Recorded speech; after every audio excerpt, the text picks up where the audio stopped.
Assam direct recruitment exam के प्रश्न पत्र social media पर viral करने के मामले में पुलिस ने अब तक 3 लोगों को गिरफ्तार किया है। मामले में पेपर की फोटो खींचने वाले फोटोग्राफर मंगल सिंह बसुमतारी के अलावा पुलिस ने उपेंद्र नेशनल अकादमी केंद्र की परीक्षा नियंत्रक मनोहर नारजारी और अभ्यर्थी द्विजन बोड़ो को गिरफ्तार किया है। परीक्षा खत्म होने के बाद फोटोग्राफर ने पेपर की तस्वीर खींची थी। वहीं ADRE लीक मामले को लेकर सेवा ने स्पष्टीकरण दिया है। सोशल मीडिया पर प्रश्न पत्र लीक की खबर को लेकर सेवा ने कहा कि परीक्षा होने के बाद प्रश्न पत्र गोपनीय नहीं रह जाता है। जो प्रश्न पत्र सोशल मीडिया पर वायरल हो रहा है वह परीक्षा होने के बाद फोटो खींचा गया हुआ पेपर है।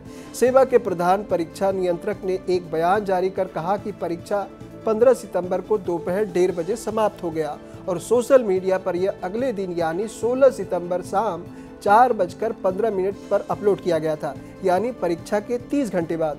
और जो प्रश्न पत्र अपलोड किया गया है वह 15 सितंबर को परीक्षा खत्म हो जाने के बाद दोपहर 2:17 उसकी फोटो खींची गई थी। धेमाजी जिले के उपेंद्र नेशनल अकादमी केंद्र के तैनात फोटोग्राफर ने उक्त फोटो खींची थी और उसे अपलोड किया था। फोटोग्राफर मंगल सिंह बसुमतारी को गिरफ्तार कर लिया गया है और पुलिस इस सिलसिले में पूछताछ कर रही है। सेवा ने कहा कि प्रश्न पत्र लीक होने का सवाल ही नहीं है। परीक्षा खत्म होने के बाद प्रश्न पत्र गोपनीय नहीं रह जाता। इधर इस घटना को लेकर धेमाजी जिला आयुक्त ने उपेंद्र नेशनल अकादमी केंद्र में तैनात सभी अधिकारियों और कर्मचारियों को तलब किया है। पुलिस इस सिलसिले में उपेंद्र नेशनल अकादमी के प्राचार्य बिमल मुसाहारी से पूछताछ की।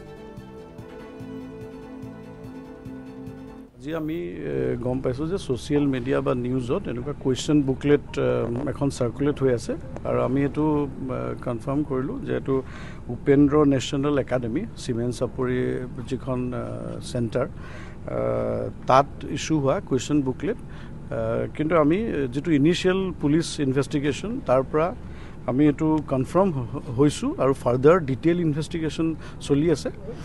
ইতিমধ্যে কেছ ৰেজিষ্টাৰ হৈছে ইন্সপেক্টৰ স্কুলছৰ ফালৰ পৰা। মংগল সিং বসুমতাৰী নামৰ এজন তাতে যি আমাৰ কেমেৰামেন, কাৰণ চিল খোলা সময়ত ভিডিঅ' ল'ব লাগে, ফটো ল'ব লাগে, তেওঁ পৰীক্ষা শেষ হোৱাৰ পাছত অৰ্থাৎ 1:30 বজাৰ পাছত তেওঁ মানে তেনেকৈ স্কেন কৰি কাৰোবাৰ লগত শ্বেয়াৰ কৰিলে আৰু বস্তুটো আজি মানে ভাইৰেল হৈছে। এপিয়াৰ হোৱা সকলো মানে পৰীক্ষাৰ্থীক নিৰ্ভয় বা এইটো জনাব বিচাৰিছোঁ ইয়াত কোনো ধৰণৰ তেনেকুৱা হেৰি হোৱা নাই। গতিকে এইটো পৰীক্ষা শেষ হোৱাৰ পাছত আৰু ইতিমধ্যে সেৱাৰ পৰাও এটা ক্লেৰিফিকেশ্যন দিছে। কুৱেশ্যন বুকলেটখন যিহেতু পৰীক্ষা হৈ যোৱাৰ পাছত এখন কনফিডেন্সিয়েল মেটেৰিয়েল হৈ নাথাকে, সেইকাৰণে হয়তো ভৱিষ্যতে পৰীক্ষাত হয়তো সেৱাই তেনেকুৱা এটা কনচিডাৰ কৰিব যে কুৱেশ্যন বুকলেট কেণ্ডিডেটক লৈ যাবলৈ দিব। কেছ ৰেজিষ্টাৰ হৈছে, তেওঁক এপ্ৰিহেণ্ড কৰা হৈছে।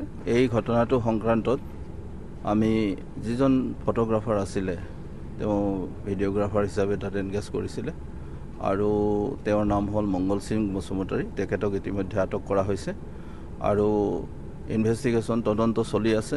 ইয়াৰ লগত জড়িত যিসকল ব্যক্তি আছে আমি সেইসকলৰ বিৰুদ্ধে আইনমতে ব্যৱস্থা ল'ম।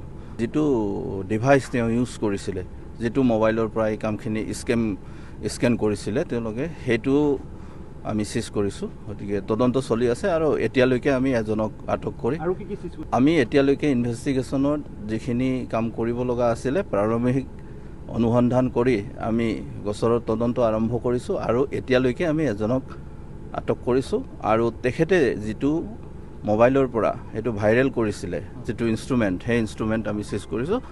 এইটো এক্সামৰ সময়ত নহয়, এক্সামিনেশ্যনৰ এইটো পিছত হৈছিলে আৰু তেতিয়া যিটো PDF বনাইছিলে, স্কেম যিটো কৰিছিলে সেইটো আমি অলৰেডি সেই ডিভাইচটো যিটো ডিভাইচ ইউজ কৰিছিলে আমি সেইটো কৰিছোঁ আৰু তদন্ত চলি আছে। তেওঁতো শিক্ষক নহয়, তেখেতক আমাৰ যেনেকৈ ভিডিঅ'গ্ৰাফী কৰাৰ কাৰণে এনগেজ কৰে স্কুলৰ ফালৰ পৰা এনগেজ কৰিছিলোঁ।